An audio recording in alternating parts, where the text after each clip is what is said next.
We have had a myriad of very interesting topics. And tonight we have Daniel Swain speaking about climate change, along with his PhD professor, Noah Diefenbach from Stanford University, who was a student at UC Santa Cruz in Earth Sciences, received his PhD at Santa Cruz in 2003, and was a postdoc at Santa Cruz for another year. He spent 5 years with Purdue, and then got smart and came back. And at 2009, he became a center fellow at the Woods Institute for the Environment at Stanford. And today, he is professor in the Earth System Science Department. So throughout his career, Dr. Noah has had the freedom to wake up every day and pursue what were the most pressing questions. Being an ARC scholar, who he was 2002 to 2003, gave him his first glimpse of this, and he is forever grateful to ARCS for opening that window. At Stanford, he has had the opportunity to work with outstanding students like Daniel Swain, pushing every day to ask new questions, learn new techniques, and more deeply question his own assumptions and conclusions. So welcome to Dr. Noah Diefenbach, and he will introduce our speaker, Dr. Daniel Swain. Thanks so much, Nancy. And hello, everyone, and thanks for being here. And first, I just want to echo what Nancy said in those opening remarks, just how important and impactful the work that ARCS does has been over so many years. And certainly, was instrumental in helping me to find my own independent research, follow my own independent research interests, and have the funding support to be able to do that, and not to be tied to a particular project or work packet in a proposal somewhere. So I think I just was saying to Nancy and Deborah when we got on the call, how fantastic the work that ARCS is and how much impact it's having for so many scientific leaders over the years. And one of those scientific leaders is Dr. Daniel Swain, who I had the pleasure of working with at Stanford during Daniel's PhD. So Daniel was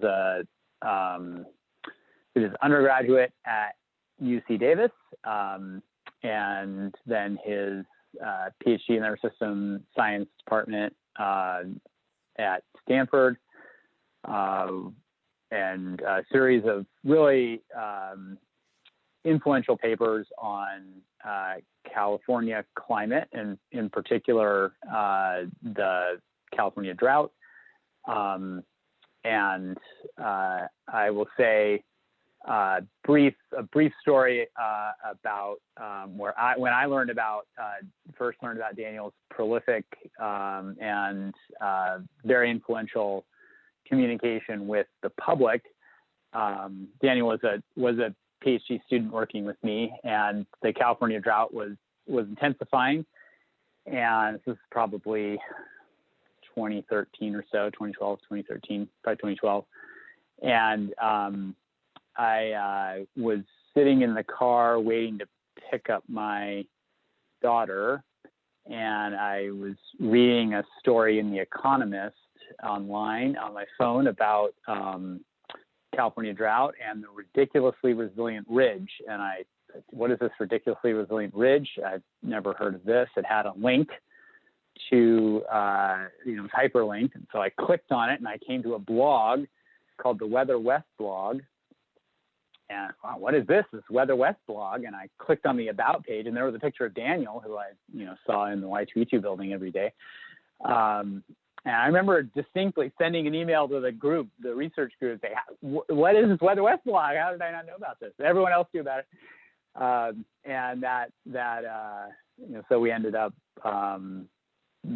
writing a couple papers about the ridiculously resilient ridge, and the rest is history in terms of Daniel's scientific impact and his huge impact in communicating with the public. So I'm going to pause there and say to Daniel, thank you for all that you do, both in your scientific work and in helping the world understand California's climate, more broadly, global climate change.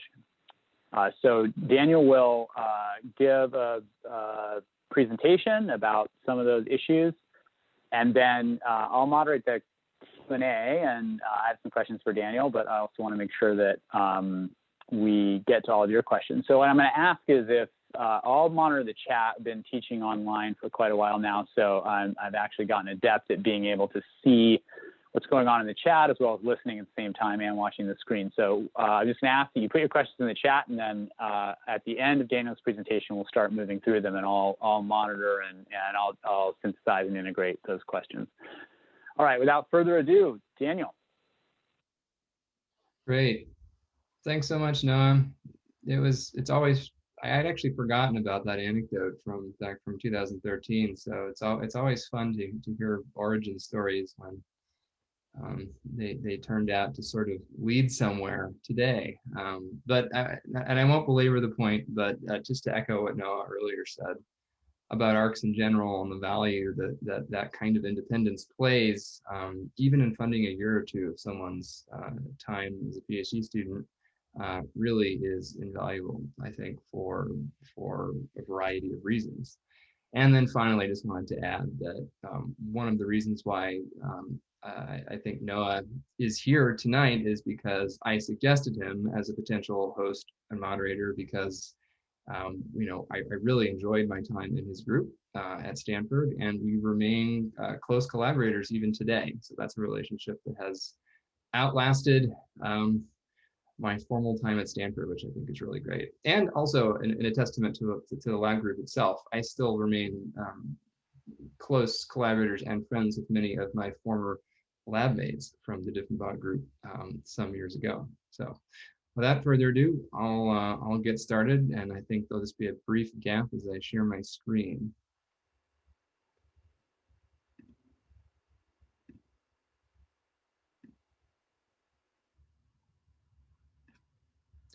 All right, unless somebody tells me otherwise, I'm going to assume the slides are up there and ready for everyone to see. Looks great. Perfect. So what I want to talk about tonight is really a bit of a hodgepodge of topics on California climate, and hopefully I'll bring it all together in the end. But I really want to focus on what I'm calling increasing hydroclimate whiplash, which really just means increasingly wide swings between extremely dry and extremely wet conditions in a warming California, and why these kinds of changes in the variability of climate and weather patterns in this part of the world are particularly consequential. I think it becomes easier and easier to justify talking about these kinds of things in California as we see them unfold in front of us from year to year, but it still, I think, is valuable to go a little bit into the background of why this is so important. So, and in that vein, I just want to offer a very brief primer on California's somewhat anomalous climate context, at least in a North American setting. One of the reasons for this is that this region exists sort of at an intrinsic climatological margin, so sort of delineating the more stable subtropical climate to the south and a more active and moister mid-latitude climate to our north. And this is not a static boundary.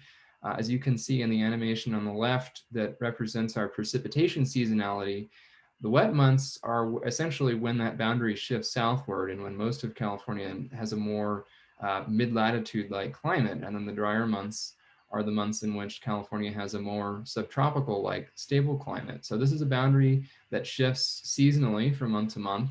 It also shifts from year to year. El Nino years are years when we tend to have more of a mid-latitude influence in winter, and often they're wetter. The reverse is true in La Nina years.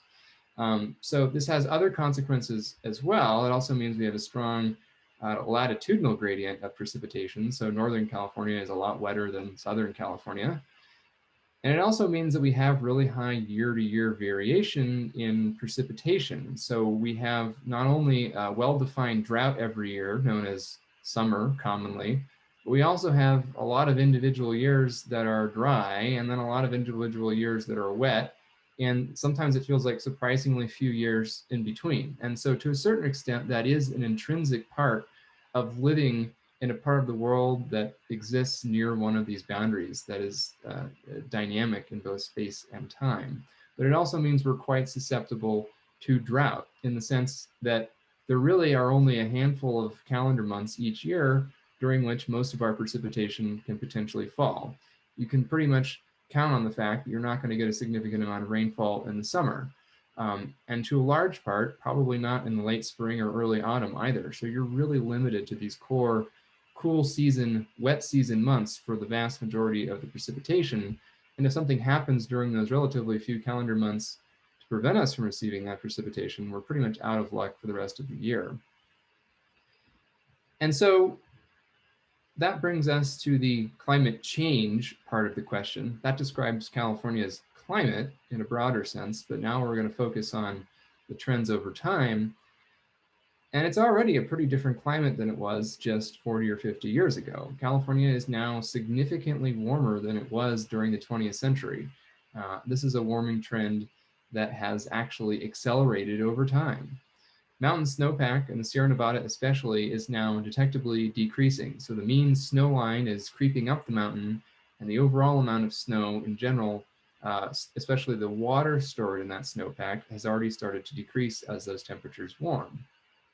We've also seen a lot, excuse me, we've also seen a large increase in wildfire extent and severity in recent years. And this has been driven at least partly by climate change, by mechanisms that I'll describe a little bit later in the talk.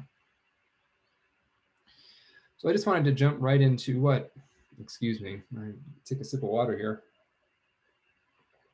I just wanted to jump into some projections for the future, because right now in California, we're experiencing, I think as most folks are aware, a lot of drought and water scarcity and wildfire. These are the sorts of things that have been really prominent, I think, in the public eye over the past few years, really the past decade, more often than not. What's interesting though is we haven't actually seen a large decrease in California's annual average precipitation. So you might ask, well, how can you possibly see more drought if you're not seeing less precipitation overall?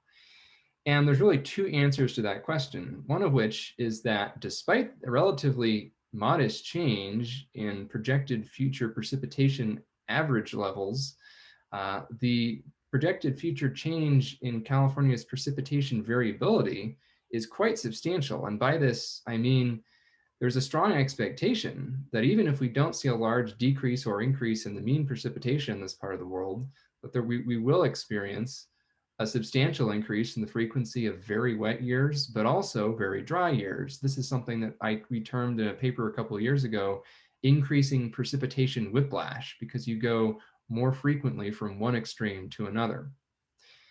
And so that explains in part why we may be seeing more individual dry years, but sorry, having some trouble with the slide there, but the other challenge here is that precipitation is not the only part of the story. So temperature is also very important in determining how strong or how intense the drought may become in California.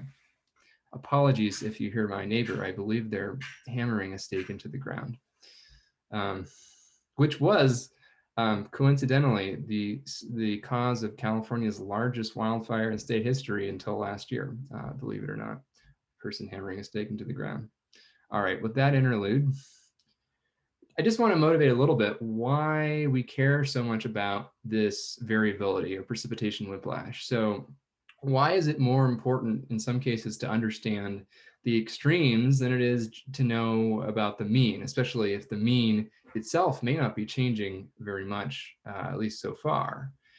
Well, I just sort of wanted to illustrate by means of example, two events that happened in relatively quick succession within the past few years in Southern California. So in December 2017, the Thomas Fire ignited in Ventura County and eventually burned into Santa Barbara County. At the time, it became the largest fire in modern California history, despite the fact that it occurred in December. Shortly thereafter, though, there was a catastrophic debris flow, mud flow in the Santa Barbara area known as the Montecito Catastrophe. And this was essentially a post-fire flood event. So there was a brief downpour, but a very intense downpour of rain that occurred near the fire area or over the fire burn area from just a few weeks prior, and it resulted in a catastrophic runoff event that took quite a few lives and caused a lot of destruction. Now, what's important to realize over this period is that on average, it was mostly sunny and breezy with below average precipitation. So if you only looked at the averaged weather or climate statistics for this 4 or 5 week period, you would largely miss the two huge events that occurred in this region. So just by means of example, I just want to point out that if we only consider changes in average climate, then a lot of the time we're going to miss the point. And another example of this, I think, comes from Northern California, up at Lake Oroville. Many of you, I'm sure, remember the big drought that Noah mentioned and the ridiculously resilient ridge from 5 or 6 years ago, and the extremely low reservoir levels that California experienced over the course of that drought, with some of the striking images in newspapers and on TV, like the one on the left. But then, just a couple of years later, in 2017, we saw the opposite problem, where there were a series of extreme precipitation events in Northern California led to significant flooding problems, and probably most conspicuously, a failure of the spillway on the Oroville Dam, which led to essentially a near catastrophe. We ended up avoiding some of the worst possible outcomes with that. The dam itself did not ultimately fail, but there was serious concern that there could be a catastrophic flood from a partial failure of that dam over the course of this extreme weather event. Now, while the weather itself didn't cause the crisis, the proximal issue was essentially an engineering problem on the spillway. The atmospheric river storm that occurred over that period turned what initially could have been a B-section article in the newspaper into front page news, essentially turning the failure of that primary spillway into a genuine emergency. What was interesting in this event, in this whiplash event, is that research ultimately showed that the inflow into Oroville Dam during this event was increased by about 30 to 35% due to just the historical warming that had already occurred. So that was because more of the precipitation during that sequence of storm events fell as liquid rain rather than solid snow. And so instead of accumulating and melting later, it turned into runoff immediately and contributed to inflow into the dam.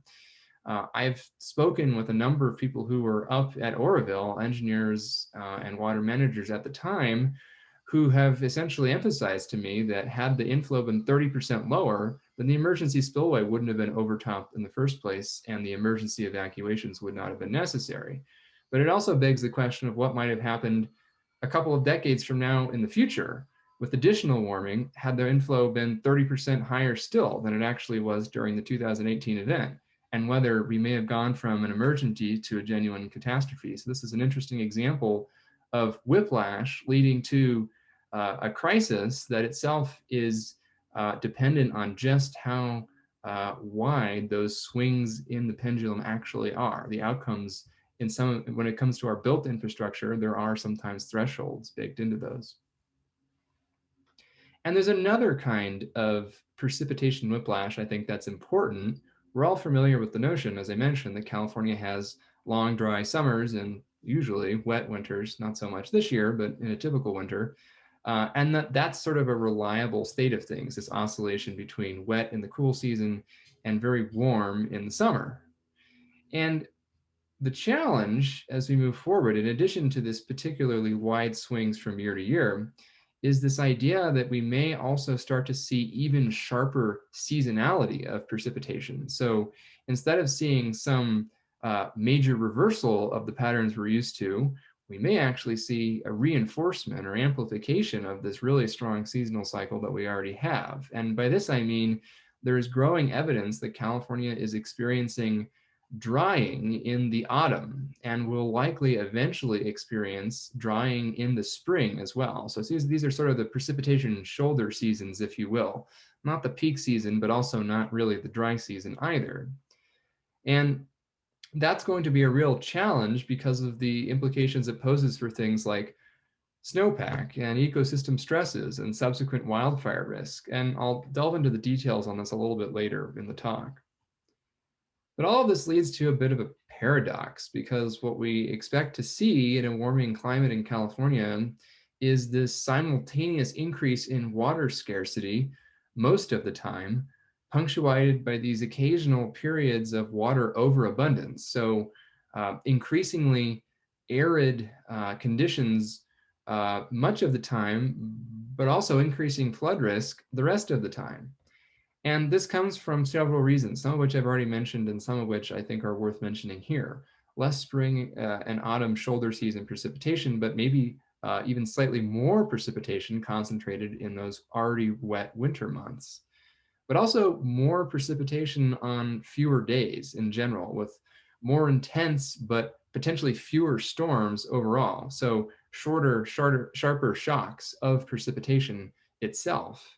Uh, Depending on how much warming we ultimately experience, potentially dramatically less snowpack, but much more evaporation. And so all of that puts together, I think, really leads to a pronounced increase in the risk of drought most of the time, but flood the rest of the time. And on that latter point, I think it's something that goes often underemphasized in California because we haven't really had to deal with it recently. There's been a lot of drought, a lot of catastrophic wildfire, and that's understandably top of mind these days. But I think it would be remiss if we didn't really consider the other side of the coin, given how strong the evidence is that we will experience more of both wet and dry extremes. And so I really want to emphasize that California is no stranger to extreme flood events, but the big one you've probably never heard of occurred in 1862. So this was known perhaps uncreatively as the Great Flood of 1862 in many circles, but its contemporary equivalent is considered to be California's, quote, other big one, the original big one being, as many of you probably know, a large magnitude earthquake on the San Andreas Fault in northern or southern California, or on the Hayward Fault in the East Bay area.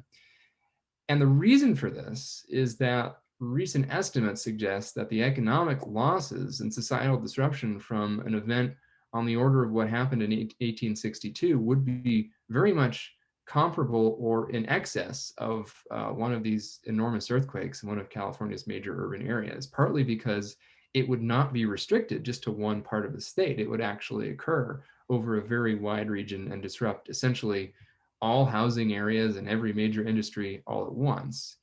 And so clearly a modern day repeat would be disastrous. The last time it happened, California's population was about 400,000 to 500,000. Today it's 40 million. But from a physical science perspective, and this is the kind of thing that we take a look at in our own research, in fact, this is something we specifically took a look at a couple of years ago, we found that there's something like a 50-50 chance of seeing an extreme flood event of this magnitude in California just over the next 40 years. So we're not talking about the same time horizon as we sometimes hear about in climate change. We go out to 2100. There's a lot that could change between now and 2100. This is something that could happen within the next few decades, very possibly. And it's something that California, I think, is only just beginning to grapple with from a risk management perspective. And so why is there this increase in risk relative to the 20th century? Well, the main reason is because we're expecting to see, and arguably have already begun to see, stronger and moister atmospheric river storms. And for those of you who aren't familiar with the term, atmospheric rivers are essentially these narrow filaments of really concentrated atmospheric water vapor being pushed by strong winds in the atmosphere. So when we have a really wet, windy winter storm, these tend to be the kind of events that we're talking about. And what we see when we look at climate model projections for a warmer future is a very substantial increase in the strength of the strongest atmospheric rivers. not necessarily an increase in the frequency of atmospheric rivers overall, but the strongest storms become stronger. And that's mainly a relatively straightforward effect of atmospheric thermodynamics. In other words, as temperatures rise relatively linearly, the amount of water vapor potentially in the atmosphere rises exponentially at about 7% per degree Celsius of warming. So that increase in atmospheric water vapor that could potentially fall out of the sky as rain during these events increases very strongly for even relatively modest amounts of atmospheric warming. And so with all of that in mind, it's easy to put it, well, it's easy to put it out of mind, again, given all the drought and wildfire news recently, but California flood risk really does loom large, and it's really not contradicted or meaningfully mitigated by the fact that we also are dealing with severe drought at the moment. And it's true that there are potentially other places that have even larger future increases in flood risk than California, but believe it or not, in terms of the population exposed, California is actually one of the national hotspots of future increases in flood risk. And it is possible that we could see an 1860-like repeat where much of the Central Valley, much of Los Angeles County, much of San Diego County, and a lot of the bayfront around the San Francisco Bay are inundated for a prolonged period in an event like that we expect to occur more frequently as the climate warms. And so there are some interesting questions about how exactly flood protection infrastructure that we have in place today might fare in a megastorm. What would have happened at Oroville Dam, for example, had there been that similar sort of engineering failure during the course of one of these extreme storm events? So, and this is an issue, of course, not just with the main stem rivers, but also urban flooding. What happens when the concretized channels of the LA River are seriously tested by an event that puts it potentially above its banks? It's a very different setting than the Sacramento River winding through the northern Sacramento Valley, but it's no less consequential for California in terms of the impacts during one of these sorts of events.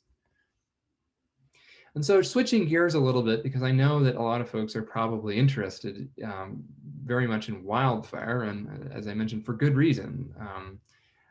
I'm going to pivot to that for the remainder of the talk. And again, a brief primer on wildfire, because there's been a lot of conversation about it, but there's a surprising number of misconceptions. So I might as well just start briefly from the beginning. It may sound obvious that wildfires are primarily fueled by vegetation. That's essentially how we define a wildfire. You wouldn't call, a house fire in an urban area a wildfire for obvious reasons, but we've actually started to see wildfires that become sort of hybrid events, unfortunately, because in a lot of cases they have entered what's known as the wildland urban interface and transitioned from burning exclusively vegetation to sometimes burning a significant number of human structures in some of these more extreme events. But the wildfires in their original form, where they're just burning vegetation, are an inherently natural process, and they can burn in essentially any vegetation type, all the way from Arctic tundra to the tropical rainforests. And susceptibility to wildfire is a function of both background climate and local vegetation conditions. And both of these vary over time. It's not static. They vary season to season and year to year based on climate.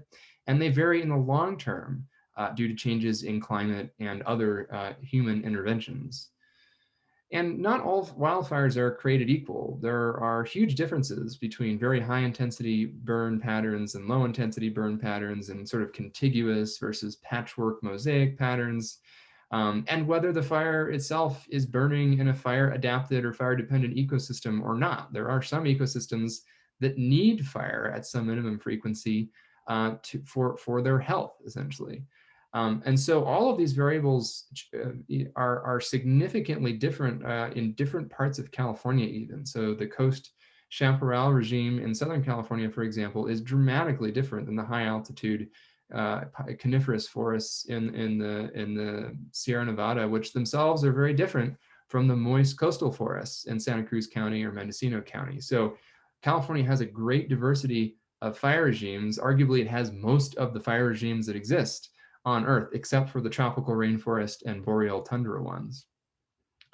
But just to set the stage in California, no, it's not your imagination. California has experienced a dramatic increase in wildfire in recent years.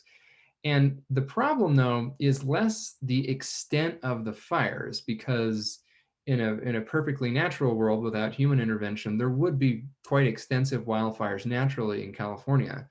The problem, I think most people agree, is the fact that these fires have become so destructive and so harmful to society. And in that vein, just in the past 5 or 6 years, we've seen 15 of the 20 most destructive fires and 7 of the 20 deadliest fires in California state history, including 5 of the most destructive and 2 of the deadliest just last year in 2020, which was really, I think for a lot of reasons, 2020 was a pretty shocking fire season. And just to put that into perspective relative to something that we used to think about more relative to wildfire, more people have died in California wildfires in just 3 years than in any earthquake since the Great Quake of 1906 in San Francisco.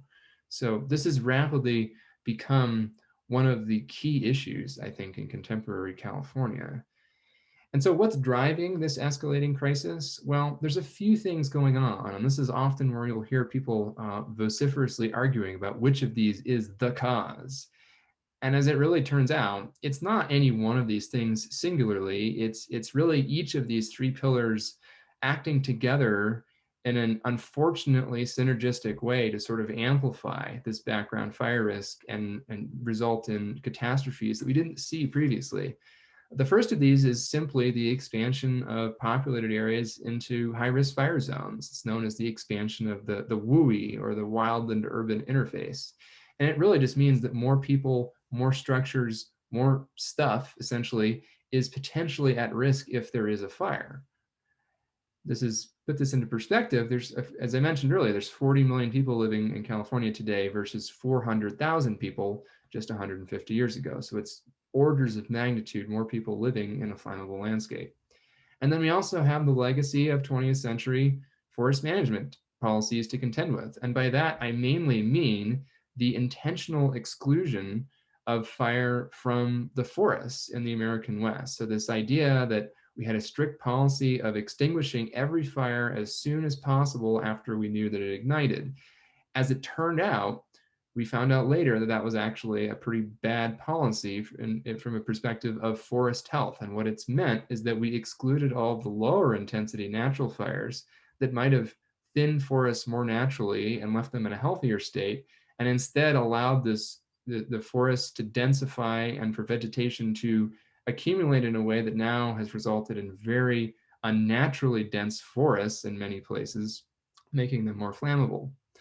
But both of those are only relevant in a region-specific context. Obviously, the expansion of urban areas is only relevant when you're near an urban area, and the legacy of forest fire suppression is only really relevant in a near forest. Not all of California's wildfires are forest fires. They often aren't. And so acting on top of these 2 initial pillars really is the overarching one, which is climate change, because it's occurring across the landscape and it's occurring everywhere. It's amplifying whatever the pre-existing risks are in a particular location. It's pervasive. And so exactly how does this work? Well, it's surprisingly intuitive, actually. And often I'll get folks asking whether, oh, is it changing the offshore wind patterns that we see in the fall, or is it fundamentally altering the kind of vegetation that can burn in California? And really, it all comes down to this: as temperatures rise, the gap between how much water could actually be in the air and how much water vapor is actually in the air is increasing. This is known as the increasing vapor pressure deficit. And what it really just means is that there is increasing atmospheric demand for water. So the increasingly thirsty atmosphere has a growing propensity to suck water both directly out of the soil and also out of the living vegetation in the form of transpiration. And so what the net effect of this is that you get increasingly depleted water in the soil column. So there's less water available for the living vegetation. And then the dead vegetation, so trees that have died, old branches and brush on the ground, becomes that much drier because the evaporation rates are increasing as well. And so that's the primary mechanism by which climate change is connected to increasing wildfire risk. It's primarily through aridification of the landscape as a direct result of warming and the effect that has on increasing the flammability of vegetation directly. So it's not necessarily creating opportunities for fire where there were no opportunities historically. It's just greatly amplifying the propensity of burning intensely in places that were already at some risk of fire historically. And previous research has shown that indeed, over half of the observed increase in Western US forest fire area burned over the past few decades can be directly attributed to these effects of warming and drying. And if we look at what happened in 2020 on the right, it's really clear that we had essentially an unprecedented level of vegetation flammability on the landscape last autumn, which is when we saw these terrible fires and these terrible fires in the wildland urban interface. It was drier at that time of year than it had ever been in the recorded history to that point. And then some of the work that we have done recently, including this is work that Noah and I were both on, along with the lead author, Michael Goss at Stanford. We were somewhat surprised to find that climate change has already more than doubled the occurrence of extreme fire weather conditions over the past few decades. So these are the kinds of weather conditions that you'd expect to be conducive to major fires: hot, dry, windy, and with low precipitation. And climate change really is changing the character, the intensity, the severity of these fires more so than the number of fires. So what's interesting is the number of fires in California and the Western US actually isn't increasing. In some places it's decreasing, but that's happening at the same time that we're seeing this growing wildfire crisis. And that's mainly because we're seeing much larger and much more intense fires that threaten populated areas to a much greater extent than their historical counterparts. And as I just mentioned, the main reason for this is actually pretty simple: warmer temperatures, drier vegetation, greater potential fire intensity because the vegetation is more flammable than it was. But there is also, in California at least, a little bit of nuance beyond that. In addition to just having warmer seasons, it now also appears that we are starting to see shorter rainy seasons and longer fire seasons. So this year, for example, 2020, 2021 is a good example of how we're sort of burning the candle on both ends. We had a really dry, warm autumn, and we also are having a really dry, warm spring right now, unfortunately. And so we're lengthening fire season on both ends. But as some recent work that has pointed out, it actually really matters which end of the candle is burning faster, if you will, to extend that metaphor. The autumn is potentially much higher risk than the spring, because as you can imagine, in the spring, we have the benefit of all the recent moisture from the winter. Even in a dry winter like this year, the vegetation is still much moister today than it's going to be in July, August, and September. And so the risk just isn't quite as high at this time of year, even in a dry year. But in the autumn, there are two big problems. One is we've had the long, dry summer to maximally dry out all of the vegetation in California. And so if we delay the rainy season by a month or two, we add a couple of extra months of drying to that.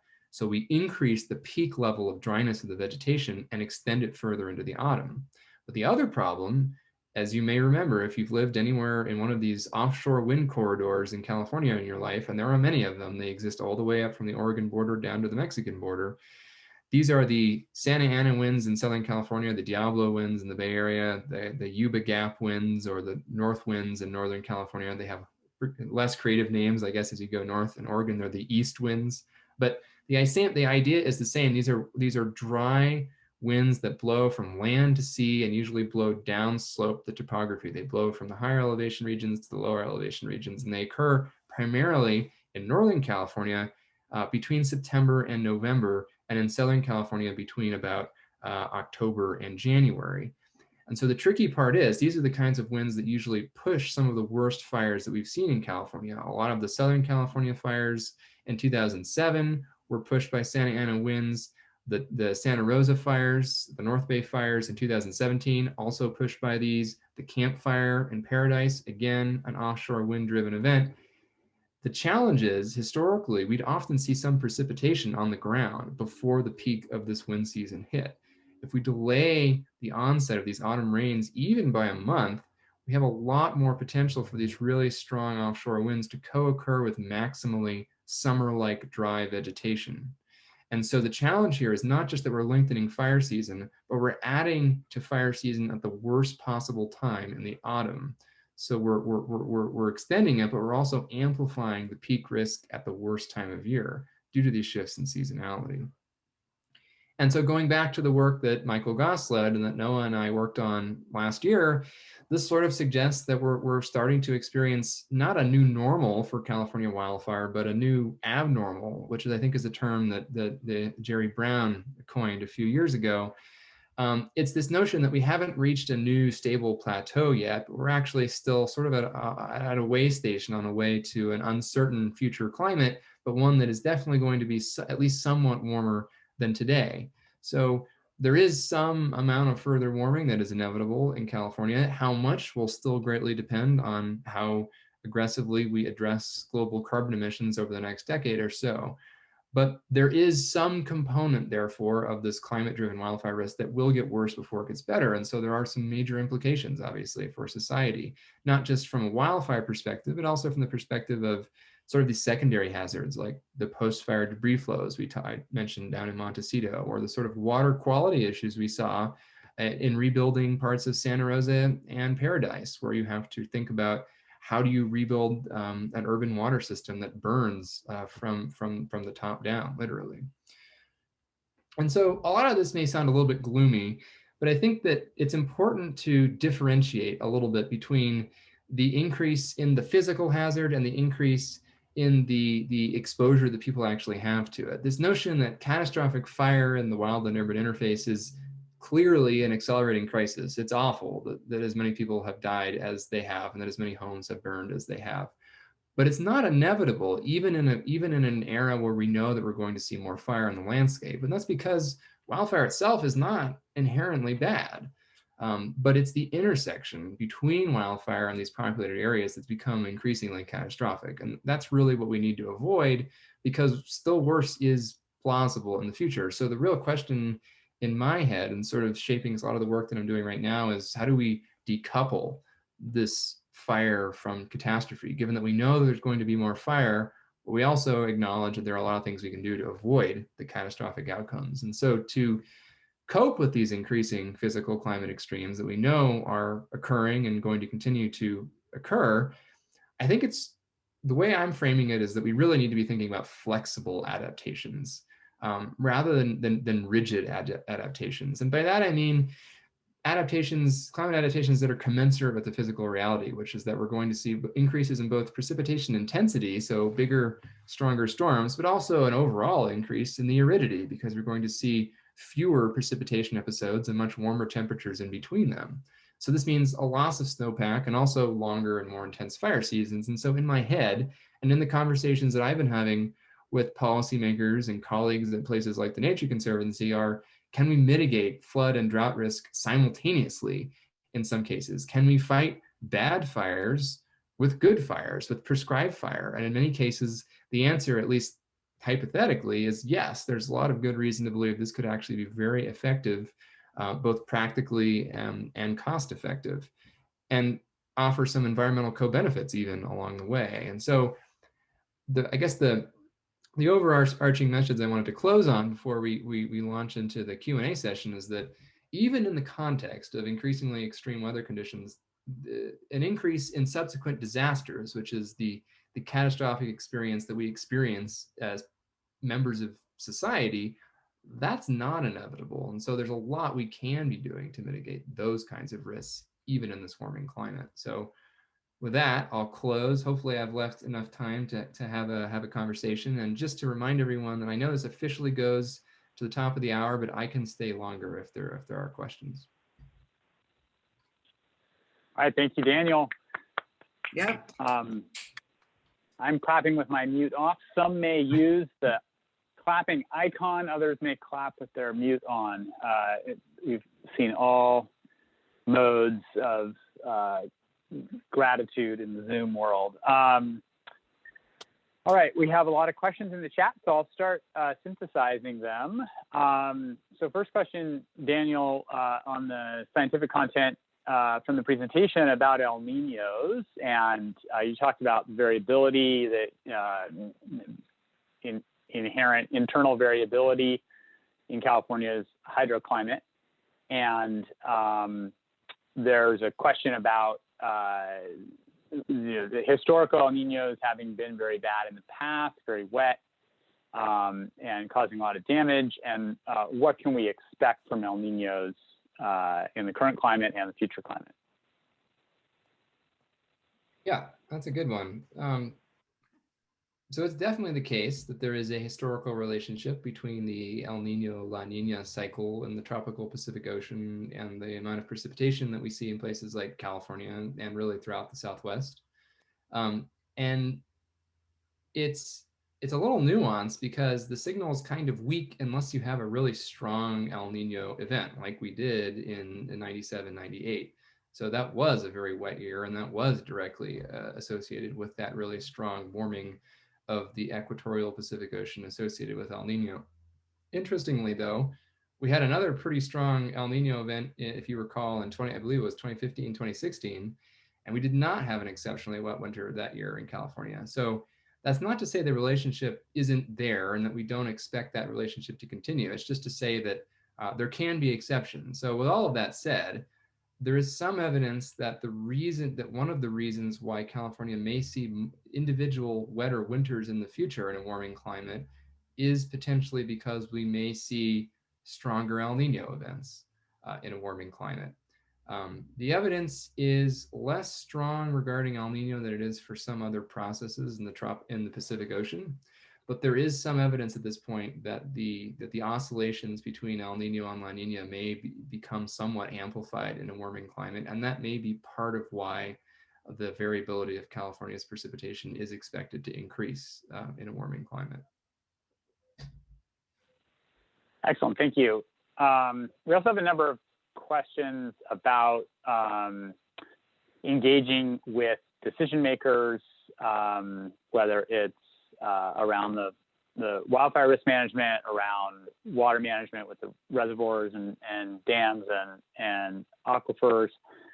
I'm seeing a question about grid management here in the chat now. So what is your experience with and approach to and the prognosis of communication about the scientific insight, particularly in these very rapidly evolving areas where the science is literally happening in real time? We published multiple papers about the California drought while the drought was happening. We were just one group of many doing that. So what's your experience and outlook for integrating this kind of cutting edge insight into the decision-making process here in California?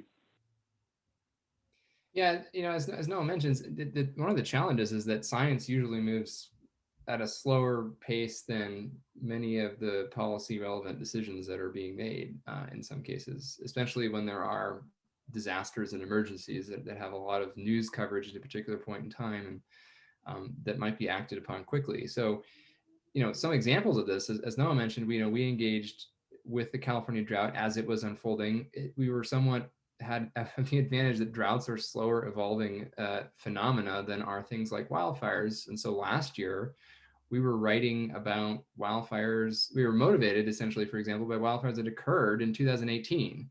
And we were still working on that paper in 2020 when it unfortunately became very topically relevant again, because by the time we actually got to publish it, there was a whole new round of actual wildfires. And so the public interest, the public policy interest was dramatically elevated again. So that was, I would not call it fortuitous, but it was only by chance that the relevance when that publication came out was as high as it was because the physical event happened to occur again around the time the paper came out. So it can be challenging, but I think it's important to sort of engage with these sorts of events, engage with these sorts of events as they're in the public eye, because ultimately there's a lot of attention being paid to things like wildfire in California right now. So there are a lot of constructive questions that one could ask that could have direct public policy relevance or could affect a lot of practical outcomes, because people are willing to incorporate new information right now about these things because they're having to deal with it day to day. I mean, this is true all the way from the individual level, where I essentially made my parents put ember filtering vents on their home last year after writing that paper.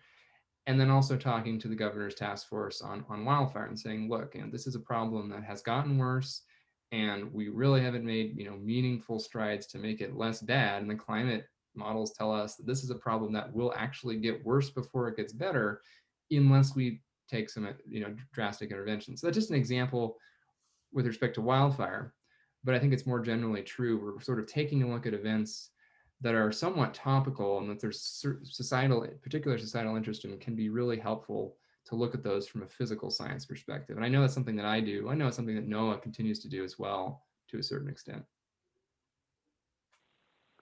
When I saw a news story just before we came on about looked like a $500 million initiative from Sacramento coming out of the governor's office and legislature.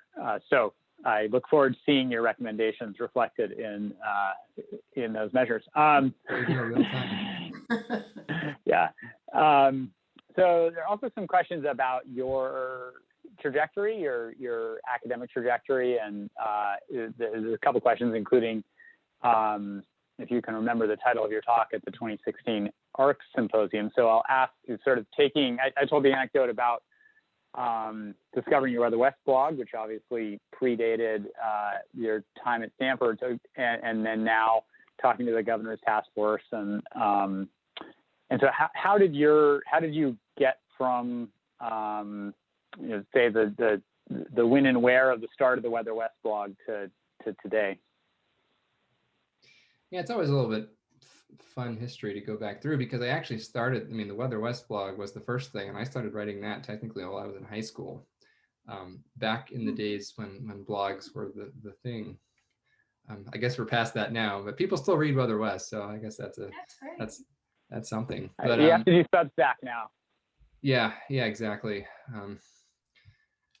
TikTok, whether TikTok, I don't know. I don't even know. Like, I already feel, I don't even know how to use TikTok. But anyway, I started writing the Weather West blog back in high school, and it kind of followed my trajectory from having no formal qualifications to having nominal formal qualifications with an undergraduate degree in atmospheric science, and then going through and getting the PhD at Stanford. And at some point in that process, I think right around that anecdote that Noah told, right around 2013, it sort of went from being something that I was doing mostly for my own edification to something that it's something that I had a pretty specific goal for in terms of public communication. And so I think that the quality also increased, and not coincidentally, right around that time, partly through the crash course in public engagement and interaction I had at that point. So as Noah kind of hinted at, I didn't have a lot of or really any formal training at the initial stage in science communication when I first started doing a lot of it. And so some of it was trial by fire. There was some fire, that's for sure. I'm sure Noah remembers some of those. But it's one of those things where I think it's something that I enjoyed doing. I thought it was important. Other people told me that I was at least not terrible at it enough to continue. And so over time, you get a lot better with practice. And so at this point, I think I've probably done something like 1,000 media interviews. I literally think it's getting up around that number over the past 5 or 6 years. There was one day last year when I did 16, but it's like, it's an interesting experience because it actually gets a lot easier to, it's like anything else, but it's been gratifying to see the response, because it means that I have all sorts of really interesting people from all sorts of backgrounds reach out and are interested in having conversations about things that I never would have had conversations about otherwise. And really feel fortunate to be able to have them as a result, because people see my name around or they read the Weather West blog. Far more people read these things than will ever actually read our published papers. That's just the reality of science. But I think that's great, and I think it means that that there is engagement in the underlying content that doesn't necessarily have to just be limited to the other scientists who read the papers. So it's been it's been a pretty interesting trajectory. And now, I have this joint appointment at UCLA and NCAR and the Nature Conservancy, which is in itself a pretty unusual role. To have this kind of engagement explicitly be a big part of my job in addition to the research. So I'm fortunate that I've found people who are willing to fund that, because it actually is not common. These institutions are all still continuing to go out on a limb for me. And so I'm hoping I'm giving them their money's worth. Well, I'm very sure you are. So you should be confident in that. All right, it is the top of the hour, and I want to be respectful of the schedule that was advertised. So Nancy, I want to, and Daniel can stay on, and there may be other questions, but I want to turn it over to you really quick, Nancy, to see if you want to officially close this part of the program, and then people can stay on if they still have questions. I think that's a good strategy. If you need to leave, please feel free to, but if you have a couple more burning questions, please stay on. Daniel, I did want the title of your talk at the 2000, when you were a speaker at the 2016 symposium, and I meant to mention that you were that speaker earlier on, so that's why I asked you to tell us what you talked about. Or do you remember? Well, I certainly don't remember the exact title, but I do recall that it was largely talking about California drought and the ridiculously resilient ridge. But since I actually happen to have my PowerPoint folder open by year, so let's see if I can just quickly pull it up. This is the trouble. Sometimes you get a little bit too organized when you have all this. Here we go. ARC's talk from April 25th, 2016. Let's see what it was. The Rise of the Ridiculously Resilient Ridge, the Extraordinary California Drought of 2012 through 2016 was the title. Oh, wow. that was a forecast. Very good. Any other questions, ladies and gentlemen? What a wonderful presentation by you, Daniel, and Noah. Great formatting of the questions, so that put it into context. You're good. We knew you're good. Do we have any other questions? Here's a hand raised by Elena. Or, oh, maybe you're unraising your hands. Okay. Let me see if there's any more raised hands over here. Okay. I guess not. So I guess. I see Mary Beth. Yeah. Mary Beth, please. Unmute, please. I actually see a couple people talking but muted as well, so there may be some technical difficulties. I don't know if Mary Beth, I could stand in for her, Meryl, but where's Mary Beth? I don't know. But I was wondering, you had mentioned that California was somewhat unique because we were in a transition area between the wet and dry areas. And I wondered what other areas on the globe are similar to us, and are they having the same sort of problem that we are? You know, what is happening in Europe, for example? Or... Yeah, that's a good one. You may have heard that California has what's sometimes referred to as a Mediterranean or Mediterranean-like climate, and that really means that we have a climate that is in a lot of ways analogous to the climate of especially the southern Mediterranean.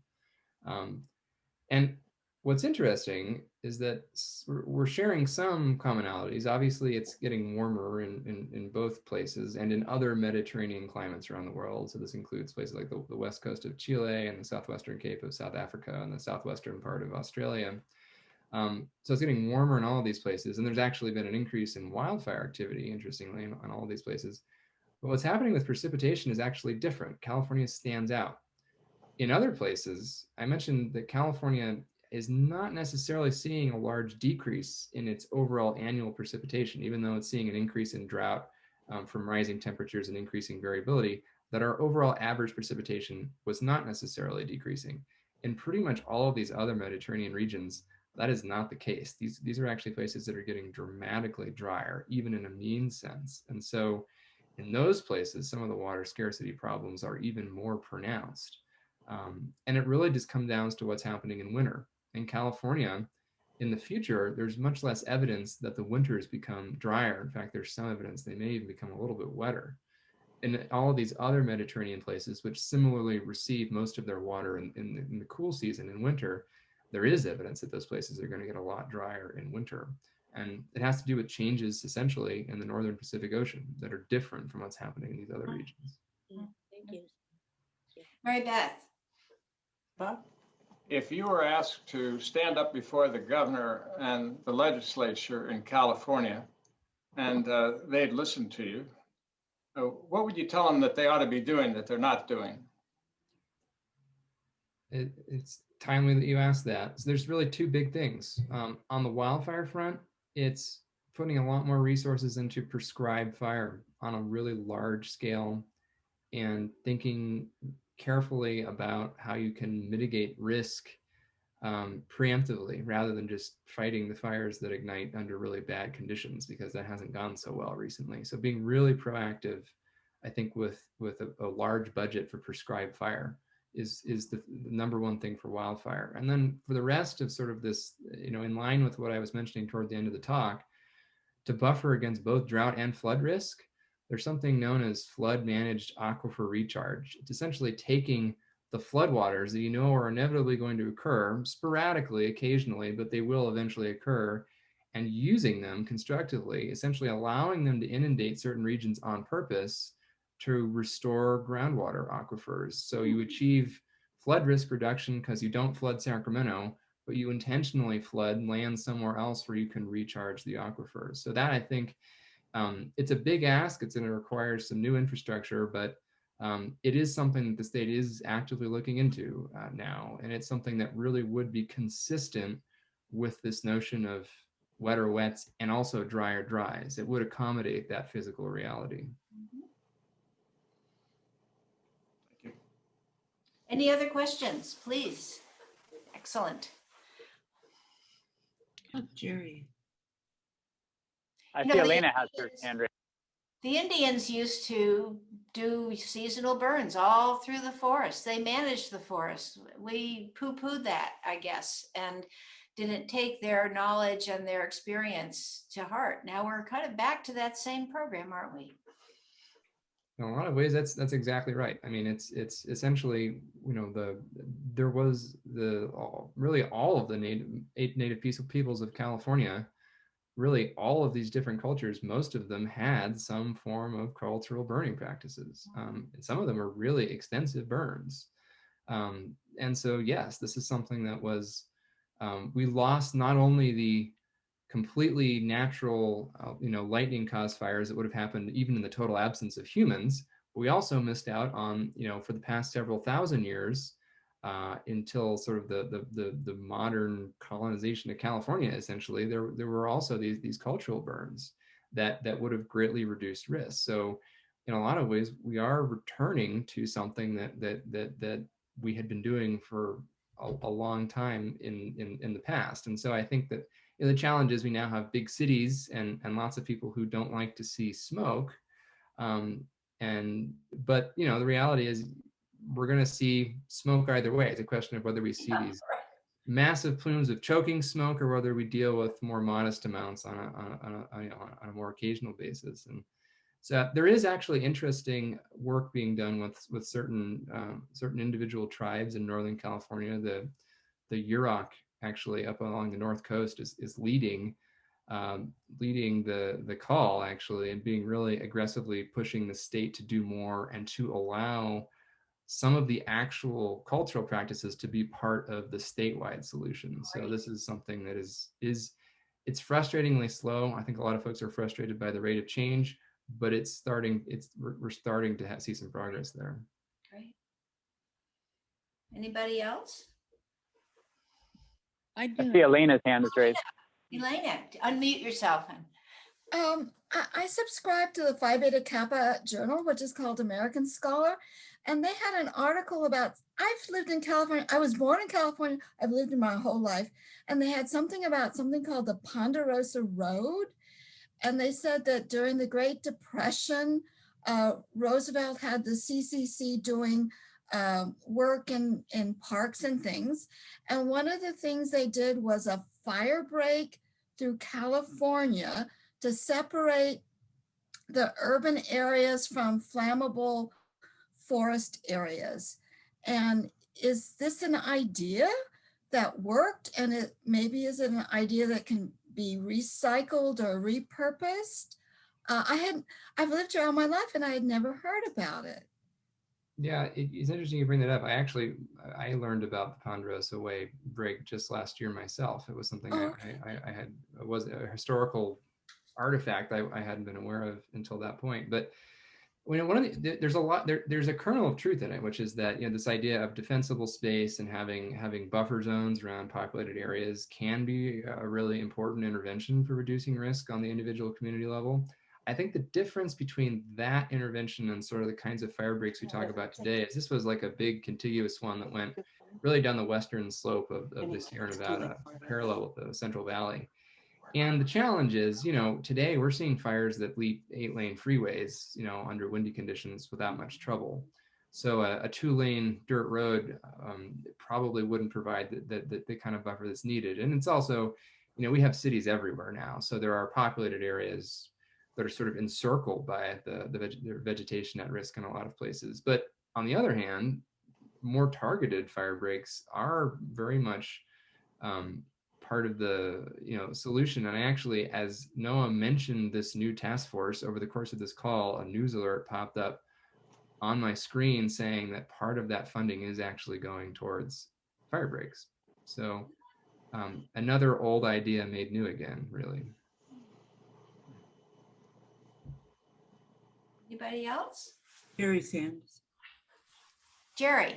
Yes, well, it seems to me when I used to go up to Tahoe, there were big cut out ridges through the mountains where they intended it. Those were fire breaks, I always thought. Are they still there?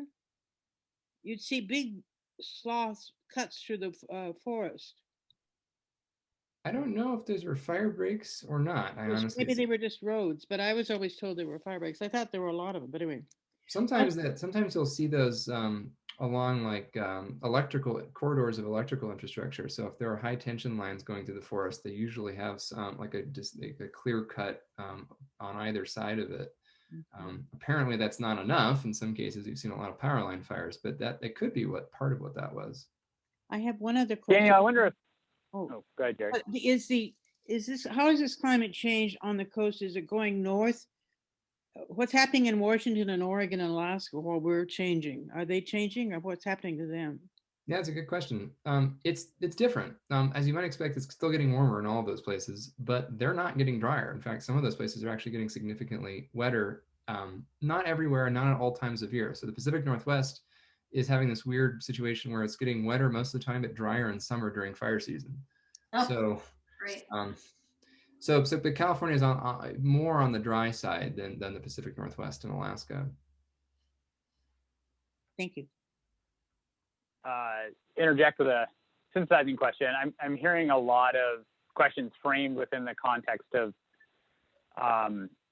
old ways that the climate risk used to be managed in the old climate, and I'm wondering. You alluded in your talk, including with the figures of the energy release component and the potential for the Great Flood. And I'm wondering if you can comment on the relationship between the probability of unprecedented extremes that we're facing from climate change already and some of the ways that the infrastructure and management that might have been in place 50, 25, even 10 years ago, and how that the ability of that to withstand the kinds of extremes you're talking about in your talk. Yeah, I mean, I think that there's a big challenge that a lot of the physical infrastructure that we still use today in California and elsewhere was built in the 20th century, in some cases in the early 20th century, so a solid 100 years ago in a lot of cases, or close to it. And also a lot of the management paradigms, I think even more importantly, were based on a climate that we no longer have. And by that, I mean, on the fire front, I think this is obvious from a total fire suppression standpoint. The idea that we needed to extinguish every fire immediately, has made the problem worse. But also the idea that it's even possible to aggressively do firefighting in the way that we used to, and protect all homes and all communities at all costs. That paradigm is also shifting, and realizing that there are some fires that you just can't fight effectively or safely, and so you have to take an alternative approach. On the water management side of things, I think this is even more obvious, in the sense that we have all these big reservoirs on the western slopes of the big mountain ranges in California, on the windward slopes, that were largely designed to capture snowmelt runoff from the mountains during the warm season. So obviously the warm season is the dry season in California. It's when we need the water. It's also the time of year when the water is not actively falling from the sky. So we have to somehow store the stuff that falls during the wet season and save it for when we need it. And the historic way of doing this were big dams on the western slopes that would be sort of continually replenished by snowmelt from spring into summer. As that snowmelt goes away in the spring and summer, and you don't get that replenishment to the same degree, these reservoirs become less and less able to essentially perform as designed. And this becomes an even greater challenge if we see larger floods in the future, because you have to maintain ever wider safety margins on these dams. So it's an example sort of how these, but all the way from the scale of big concrete infrastructure down to relatively local scale management decisions that we're seriously having to rethink, because the climate today is already really different than it was in the 20th century, but the climate of 20 or 30 years from now is going to be quite different also from today's. Thanks. I see Marlene's hands up. Yelena, unmute. I have one more question. I grew up in California with open water canals and irrigation trenches open to the hot sky, to 105-degree weather, evaporating the precious water and losing it. And I took a trip to Western China and the Taklamakan Desert, and the people living there have underground irrigation trenches. They're covered. The water does not evaporate. The water they do have is scarce, but they don't lose it to evaporation. And they've been doing this for 2,000 years. Why do we still have open irrigation ditches in California when we could cover them with solar panels? It's a good question. I mean, one of the answers is that water is artificially cheap for historical and political reasons. The reason is that water historically has not been expensive enough to incentivize those kinds of investments. That's it really comes down to that, because a lot of the water that's, it's the water that's lost to evaporation is not in the circles that would be paying for it perceived to be worth offsetting with these sorts of interventions. Now, could we change that? Certainly. And I think there has been some movement toward that. I mean, that's one of the benefits of banking groundwater underground, obviously, is that it doesn't evaporate directly through the soil column. There's occasionally in reservoirs in Southern California, you'll see these reflective polystyrene balls floating in reservoirs that are actually meant to impede evaporation too. So I guess it's sort of a fix for the infrastructure that we already have. But and there have been some interventions, right? So there's less flood irrigation, there's less sprinkler irrigation, there's more drip irrigation, for example, than there used to be in a lot of California. So there have been some gains, but in the end, I think that until water is actually viewed by a truly scarce commodity in the long run, I'm not sure how much that will change until that happens. I have a question. Yes, hi, can you hear me? Yes. Yep. Yeah. Okay, so my question is, there's money in this new big budget for carbon sequestration experiments working. How do you feel about the ability of us to, there are various ideas of sequestering carbon, thus helping to mitigate global climate change? Well, I think that, hot topic these days because there's two ways to stabilize the climate, and ultimately you've got to bring net carbon emissions to zero. So the most obvious and probably the most urgent way to do that is to reduce and eventually halt emissions. But there also can be space for taking carbon out of the atmosphere also, or preventing carbon from entering the atmosphere, as the case often is with a lot of these sequestration techniques. And so the question is sort of orders of magnitude. How quickly and how effectively can you scale up some of these carbon sequestration approaches? And so, it ranges from everything from effectively these giant machines that can suck carbon directly out of the air, which are to date only exist on a very small scale and are very expensive, to things like restoring natural forests where they used to be, which is attractive for other reasons in addition to just sucking carbon out of the atmosphere. So there's a bunch of different kinds of things that can be done. And it's really an order of magnitude question. And I'm actually not a carbon cycle specialist by any means. But I think that there are a lot of promising avenues, but the challenge is going to be scaling them up to a level that's commensurate with the challenge. And I think that in a lot of ways, it's more foreseeable that we actually reduce emissions more quickly than we scale up the carbon sequestration. That's my current perception of the big picture. Okay, well, thank you very much. I think it's time to go. Thank you, Daniel. Thank you, Dr. Noah, for joining us and adding your insight. It's been a very, very interesting program, and we really appreciate you being a part of our system at ARCS. Thank you. Thank you. Makes us so proud. Yeah. Thank you all. It's been a pleasure. Thank you, Daniel. Okay. It's been great. Thank you both. Thanks for the Thank you invitation. both so much. That was great. Thank you. Nancy, do you want to plug May, our May event? Well, I think we'll send, okay. Day 13, Lawrence Livermore Labs, for the last 8 or 9 of us that are here. Sorry, Deb. Okay, well, thank you all. All right, thanks a million. Great job. Great job. Thank you. Great. Okay, bye-bye.